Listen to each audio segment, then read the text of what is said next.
and secretly thrilled by that national institution, the Grand National.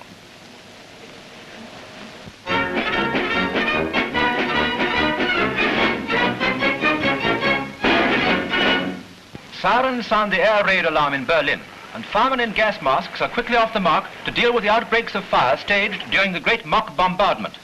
German thoroughness has prepared a realistic scene in the streets of the Kreuzberg district. Huge craters caused by bombs. Damaged gas pipes cause a dangerous leak.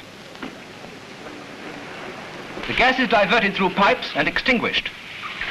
Casualties are rescued. Men gassed despite their gas masks. And then in the midst of the confusion, there arrives General Goering, Reich Minister of Aviation, come to make a personal inspection of the amazingly faked war.